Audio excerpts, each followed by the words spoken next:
Sir ಹಾಗೆ ಎಲ್ಲ camera ನೋಡಿ.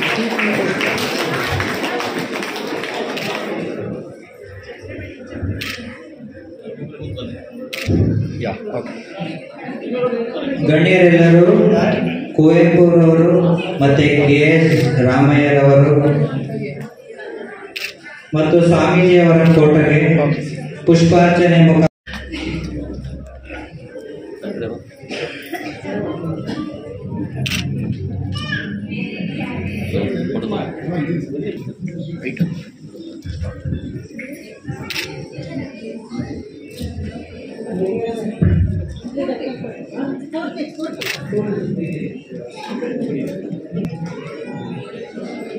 ಆತ್ಮೀಯ ಬಂಧುಗಳೇ, ಈ ಉದ್ಘಾಟನೆಯಾದ ನಂತರ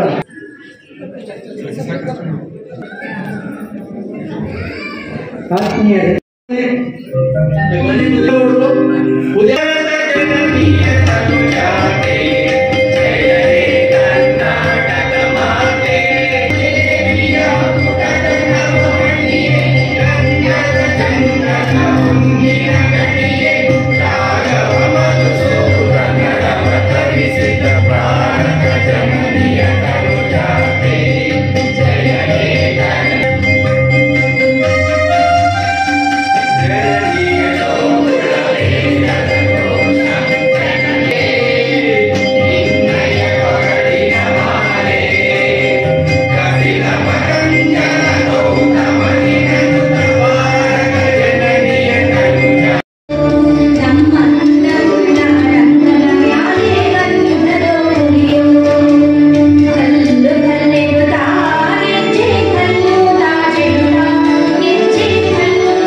ಮೇಡಮ್, ಇವತ್ತು ಗೌಡ ವೇದಿಕೆ ಗೌಡ್ತಿರ ವೇದಿಕೆ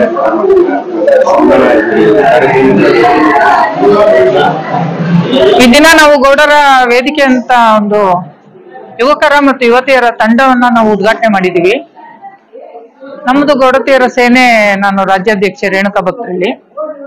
ನಾವು ಈಗಾಗಲೇ 3 ವರ್ಷದಿಂದ ಸಂಘಟನೆ ಮಾಡ್ಕೊಂಡು ಬರ್ತಾ ಇದೀವಿ. ನಮ್ ಜೊತೆ ಯೂತ್ಸ್ ನ ಬೆಳೆಸ್ಬೇಕು, ಯೂತ್ಸ್ ಗೆ ಅನುಕೂಲ ಆಗುವಂತ ಕೆಲಸ ಮಾಡ್ಬೇಕು, ಮತ್ತೆ ಸಮುದಾಯದ ಕೆಲಸಗಳನ್ನ ಮಾಡ್ಬೇಕು, ಸಮುದಾಯಕ್ಕೆ ಅನುಕೂಲ ಮಾಡ್ಬೇಕು ಅಂತಕ್ಕಂತಹ ಹಲವಾರು ಯೋಜನೆಗಳನ್ನ ನಮ್ಮ ಗೌಡತಿಯರ ಸೇನೆ ಹಮ್ಮಿಕೊಂಡಿತ್ತು. ಅದರ ಒಂದು ಭಾಗವಾಗಿ ಈಗ ಗೌಡರ ವೇದಿಕೆ ಉದ್ಘಾಟನೆ ಆಗಿದೆ. ಈಗಾಗಲೇ ಹಾಸನ ಜಿಲ್ಲೆನಲ್ಲಿ ನಾವು ಅದರ ಒಂದು ಘಟಕಗಳನ್ನ ಸ್ಥಾಪಿಸಿದೀವಿ. ಮಂಡ್ಯ ಜಿಲ್ಲೆನಲ್ಲಿ ಮಾಡ್ತಾ ಇದೀವಿ. ಮುಂದಿನ ದಿನಗಳಲ್ಲಿ ಎಲ್ಲಾ ಜಿಲ್ಲೆಗಳಲ್ಲೂ ಇದರ ಒಂದು ಘಟಕಗಳನ್ನ ಸ್ಥಾಪಿಸುವಂತ ಪ್ರಯತ್ನಗಳನ್ನ ಮಾಡ್ತಾ ಇದೀವಿ. ಈ ಉದ್ದೇಶ ಏನು ಅಂತ ಅಂದ್ರೆ, ನಮ್ಮ ಒಕ್ಕಲಿಗ ಸಮುದಾಯದಲ್ಲಿ ಎಲ್ಲ ರೈತಾಪಿ ಜನ, ಅವರಿಗೆ ಯಾವುದೇ ರೀತಿಯಾದ ಬೆಂಬಲ ಆಗ್ಲಿ ಯಾರು ಕೊಡ್ತಾ ಇಲ್ಲ. ನಮ್ಮ ಮಕ್ಕಳೆಲ್ಲ ಇವಾಗ ಅನಾಥ ಭಾವದಿಂದ ಆಗ್ಬಿಟ್ಟಿದ್ದಾರೆ. ಯಾರು ಹೇಳೋರಿಲ್ಲ ಕೇಳೋರಿಲ್ಲ. ರಾಜಕಾರಣಿಗಳನ್ನ ನಂಬ್ಕೊಂಡು ಸಮುದಾಯನ ಬೆಳೆಸಕ್ಕಾಗಲ್ಲ ನಾವು. ಹಂಗಾಗಿ ನಮ್ಮ ಮಕ್ಕಳಿಗೆ ಏನ್ ಬೇಕು ಅಂತಕ್ಕಂತಹ ಒಂದು ತಾಯಂದಿರಿಗೆ ಮಾತ್ರ ಗೊತ್ತಿರುತ್ತೆ. ಅದೇ ರೀತಿ ಅವಶ್ಯಕತೆಗಳನ್ನ ಏನೇನಿದೆ ಅಂತ ತಿಳ್ಕೊಂಡು ಈಗಾಗಲೇ ನಾವು ನಮ್ಮ ಸಮುದಾಯದಲ್ಲಿ ದೊಡ್ಡ ಸಮಸ್ಯೆ ಆಗಿರ್ತಕ್ಕಂತಹ ಒಂದು ವಧುವರರ ವೇದಿಕೆ ಅಂತ ಮಾಡಿ ಮುಖಾಮುಖಿ ಕಾರ್ಯಕ್ರಮಗಳನ್ನ ಮಾಡ್ತಾ ಉಚಿತವಾಗಿ ಅದೆಲ್ಲ ಮಾಡ್ತಾ ಇದೀವಿ. ಇದು ಕಂಟಿನ್ಯೂ ಆಗಿ ಪ್ರತಿ ತಿಂಗಳ 2ನೇ ಭಾನುವಾರ ಕಾರ್ಯಕ್ರಮ ನಡೀತಾನೆ ಇರುತ್ತೆ ಆಫೀಸ್ನಲ್ಲಿ. ಮತ್ತೆ ಈಗ ಉದ್ಯೋಗ ಮೇಳದಂತಹ ಒಕ್ಕಲಿಗರಿಗೆ ಮಾತ್ರ ಉದ್ಯೋಗ ಮೇಳ ಅಂತಕ್ಕಂತಹ ಟ್ಯಾಗ್ಲೈನ್ ಹಾಕೊಂಡು ನಾವು ಒಂದು ಕೆಲಸ ಮಾಡಿದೀವಿ. ಅದು ಕೂಡ ಯಶಸ್ವಿಯಾಗಿದೆ. ಮುಂದಿನ ದಿನಗಳಲ್ಲಿ ಫೆಬ್ರವರಿ 8-9ಕ್ಕೆ ಒಕ್ಕಲಿಗ ಸಾಹಿತ್ಯ ಸಮ್ಮೇಳನನ ನಾವು ಹಮ್ಮಿಕೊಂಡಿದೀವಿ. ಅದನ್ನು ಈ ಮೂಲಕ ನಾನು ಎಲ್ರಿಗೂ ಪ್ರಚಾರ ಮಾಡ್ತಾ ಇದ್ದೀನಿ. ಮುಂದಿನ ದಿನಗಳಲ್ಲಿ ಸಮುದಾಯದ ಕೆಲಸ ಏನೇ ಇದ್ರು ನಾವು ಜೊತೆಯಾಗಿ ಗೌಡರ ವೇದಿಕೆ ಮತ್ತು ಗೌಡತಿಯರ ಸೇನೆ ಜೊತೆಯಾಗಿ ಕೆಲಸ ಮಾಡ್ತೀವಿ ಅಂತ ಹೇಳಿ ನಿಮ್ಮೆಲ್ಲರ ಸಹಕಾರನ ಕೊಡ್ತಾನೆ ನಾನು. ನಮಸ್ಕಾರ, ನನ್ನ ಹೆಸರು ಡಾಕ್ಟರ್ BC ರಾಜಕುಮಾರ್ ಅಂತ, ಗೌಡರ ವೇದಿಕೆಯ ಗೌರವಾಧ್ಯಕ್ಷ. ಇವರು ಶ್ರೀ ರವಿಕುಮಾರ್ ಅಂತ, ಗೌಡರ ವೇದಿಕೆಯ ಅಧ್ಯಕ್ಷರು. ಮತ್ತೆ ಇವರು ಗೌಡರ ವೇದಿಕೆಯ ಪ್ರಧಾನ ಕಾರ್ಯದರ್ಶಿ ಸತೀಶ್ ಅಂತ. ನಾವು ಈ ಕಾರ್ಯಕ್ರಮನ ಪ್ರಾರಂಭ ಮಾಡಿ ಸುಮಾರು 1 ವರ್ಷದಿಂದ ಸಿದ್ಧತೆಗಳನ್ನ ನಾವು ಮಾಡ್ಕೊಂಡು ಬಂದಿದ್ದು. ಅದರ ಫಲವಾಗಿ ಹಂತವಾಗಿ ಸಾಕಷ್ಟು ಸಭೆಗಳನ್ನ ನಡೆಸಿದ್ದೀವಿ. ಸುಮಾರು 25ಕ್ಕೂ ಹೆಚ್ಚು ಸಭೆಗಳನ್ನ ಈಗಾಗಲೇ ನಡೆಸಿದ್ದೀವಿ. ಅದರ ಭಾಗವಾಗಿ ಹಲವು ಹೆಸರುಗಳನ್ನ ನಾವು ಸ್ವೀಕರಿಸಿದ್ದು. ಅದನ್ನ ಚರ್ಚೆಗೆ, ಪರಿಶೀಲನೆಗೆ, ಸಲಹೆಗಳಿಗೆ ಎಲ್ಲ ಬಿಟ್ಟಿದ್ರಿಂದ ನಮ್ಗೆ ಅಂತಿಮವಾಗಿ ಗೌಡರ ಯುವ ಸೇನೆ ಎನ್ನುವಂತ ಒಂದು ಹೆಸರು ನಮಗ್ ಬಂತು. ಆದ್ರೆ ಕೊನೆಯದಾಗಿ ನಾವು ನೋಂದಣಿ ಮಾಡೋದಕ್ಕೆ ಹೋದಂತ ಒಂದು ಸಂದರ್ಭದಲ್ಲಿ ನೋಂದಣಿ ಪ್ರಾಧಿಕಾರ ಇದನ್ನ ಗೌಡರ ವೇದಿಕೆ ಅಂತ ಅದನ್ನ ಪ್ರಾರಂಭ ಮಾಡಿತು. ಇದಕ್ಕೆ ಈ ಕಾರ್ಯಕ್ರಮವನ್ನ ಪ್ರಾರಂಭ ಮಾಡೋದಕ್ಕೆ ಮುನ್ನ ನಾವು ಗಂಗರ ದೊರೆಯನ್ನ ಅವರ ಸಮಾಧಿಯನ್ನ ಶ್ರೀ ಪುರುಷನ ಸಮಾಧಿಯನ್ನ ಭೇಟಿ ಮಾಡಿದ್ದು. ಅದಕ್ಕೆ ಮುಖ್ಯವಾದಂತ ಕಾರಣ ನಮ್ಮ ಈ ವೇದಿಕೆಯನ್ನ ಒಂದು ಉತ್ತಮ ತಳಹದಿಯ ಮೇಲೆ ಪ್ರಾರಂಭ ಮಾಡಬೇಕು ಅನ್ನೋದಾಗಿತ್ತು. ಹಾಗಾಗಿ ಈ ಮಹತ್ವದ ಮತ್ತೆ ಘನವಾದಂತ ಒಂದು ಉದ್ದೇಶವನ್ನ ಪ್ರಾರಂಭ ಮಾಡಬೇಕು ಅಂತಂದ್ರೆ ನಮ್ಮ ಸಂಸ್ಥಾನದ ಗಂಗರ ದೊರೆ ಏನಿದ್ದಾನೆ, ಪ್ರಧಾನವಾದಂತ ದೊರೆ ಶ್ರೀ ಪುರುಷನ ಸಮಾಧಿಗೆ ನಾವು ಇತ್ತೀಚೆಗೆ ತಲಕಾಡಿಗೆ ನಾವೆಲ್ಲರೂ ಸಹ ಭೇಟಿ ಕೊಟ್ಟಿದ್ದು. ಅದರಲ್ಲಿ ಗೌಡರ ವೇದಿಕೆ ಮತ್ತೆ ಗೌಡತೀರ ಸೇನೆ ಇವರೆಲ್ಲ ಸಹ ಬಂದಿದ್ದನ್ನ ನಾವು ಕಾಣ್ತೀವಿ. ಇದೇ ಸಂದರ್ಭದಲ್ಲಿ ಅದೇ ವಂಶಕ್ಕೆ ಸೇರಿರ್ತಕ್ಕಂಥ ತಲಕಾಡು ಸಿಕ್ಕರಂಗೇಗೌಡ ಅವರನ್ನು ಸಹ ನಾವು ಈ ಸಂದರ್ಭದಲ್ಲಿ ನೆನಪಿಸ್ಕೊಳ್ಳೋದಕ್ಕೆ ಇಷ್ಟಪಡ್ತೀವಿ. ಹಾಗಾಗಿ ಹಲವು ಸಿದ್ಧತೆಗಳ ನಂತರ ಕೆಲವು ದಿನಗಳು ಮುಂದೂಡಲ್ಪಟ್ಟು ಬೇರೆ ಬೇರೆ ಕಾರಣಗಳಿಂದ ಇಂದು ಈ ಕಾರ್ಯಕ್ರಮ ಸಂಪನ್ನವಾಗಿದೆ. ಅದಕ್ಕೆ ನಮ್ಗೆ ತುಂಬಾ ಹರ್ಷ ಉಂಟಾಗ್ತಾ ಇದೆ ಅಂತ ನಾನು ಭಾವಿಸ್ತೇನೆ. ಇವತ್ತು ಕಾರ್ಯಕ್ರಮ ಸ್ವಲ್ಪ ತಡವಾದ್ರೂ ಸಹ ಅದ್ದೂರಿಯಾಗಿ ಕಾರ್ಯಕ್ರಮ ನೆರವೇರಿತು. ಅದಕ್ಕೆ ಇಲ್ಲಿ ಬಂದಿರತಕ್ಕಂತ ಎಲ್ಲ ನಮ್ಮ ಸದಸ್ಯರುಗಳೇನಿದ್ದಾರೆ ಅವರು ಮತ್ತೆ ಮಾಧ್ಯಮ ವರ್ಗದವರು ಮತ್ತೆ ಅತಿಥಿಗಳು ಸನ್ಮಾನಿತರು ಇತ್ಯಾದಿಗಳೆಲ್ಲ ಬಂದಿದ್ದಾರೆ. ಇವತ್ತಿನ ಕಾರ್ಯಕ್ರಮದ ಮಹತ್ವದ ಉದ್ದೇಶ ಏನು ಅಂದ್ರೆ ಗೌಡರ ವೇದಿಕೆ ಉದ್ಘಾಟನೆ ಮತ್ತೆ ಶ್ರೀ ಪುರುಷ ಪ್ರಶಸ್ತಿ ಪ್ರದಾನ ಸಮಾರಂಭ.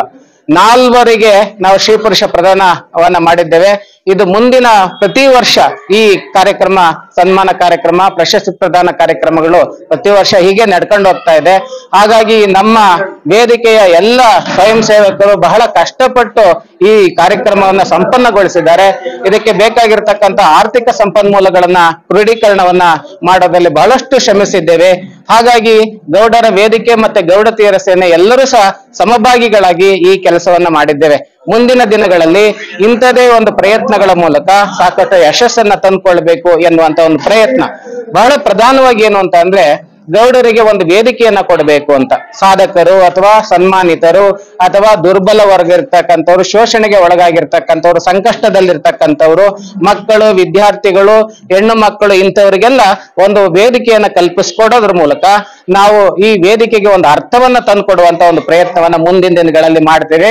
ಹಾಗಾಗಿ ನಾವು 40 ಜನ ಈ ವೇದಿಕೆಯಲ್ಲಿ ಸದಸ್ಯರಾಗಿರೋದ್ರಿಂದ ಎಲ್ಲರೂ ಸಹ ಯುವಕರಾಗಿದ್ದಾರೆ.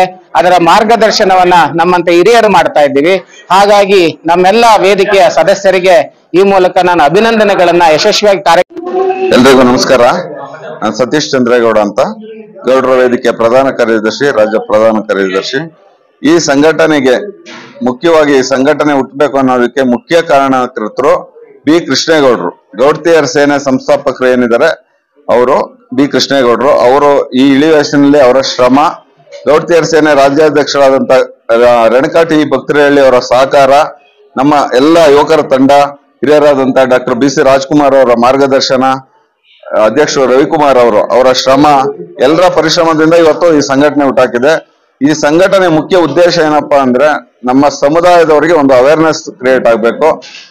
ಕೆಲವರು ಹಳ್ಳಿಗಳಲ್ಲಿ ಇರ್ತಕ್ಕಂಥ ಯುವಕರಿಗೆ ಮಾರ್ಗದರ್ಶನ ಸೂಕ್ತವಾದ ಮಾರ್ಗದರ್ಶನ ಕೊಡೋರಿಲ್ಲ. ಕೆಲವೊಂದು ಪ್ರತಿಭೆಗಳಿಗೆ ಸೂಕ್ತವಾದ ವೇದಿಕೆ ಇಲ್ಲ. ಅದನ್ನ ಗಮನದಲ್ಲಿಟ್ಕೊಂಡು ನಮ್ಮ ಸಮುದಾಯದ ಮುಖ್ಯ ಉದ್ದೇಶಗಳು ಏನಪ್ಪಾ ಅಂದ್ರೆ ಸಮುದಾಯದವರ ಸಮ್ಮಿಲನ, ಸಮಾನ ಮನಸ್ಕರೊಡನೆ ಸಂವಾದ, ನೊಂದವರಿಗೆ ಸಾಂತ್ವನ, ಸಬಲರಾಗುವತ್ತ ಸಂಘಟನೆ, ಸಮಾಜಮುಖಿ ಸಂಚಲನೆ, ಸ್ವಾರ್ಥ ಹಿತಾಸಕ್ತಿಗಳಿಗೋಸ್ಕರ ಗೌಡರ ಸೇನೆ ರಚನೆ ಆಗಿಲ್ಲ. ಬೇರೆ ಜನಾಂಗದ ಬಗ್ಗೆ ದ್ವೇಷ ಹುಟ್ಟಾಕುವ ಉದ್ದೇಶವಿಲ್ಲ.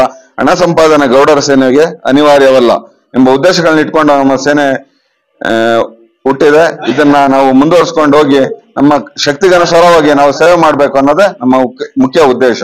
ಧನ್ಯವಾದಗಳು. Thank you.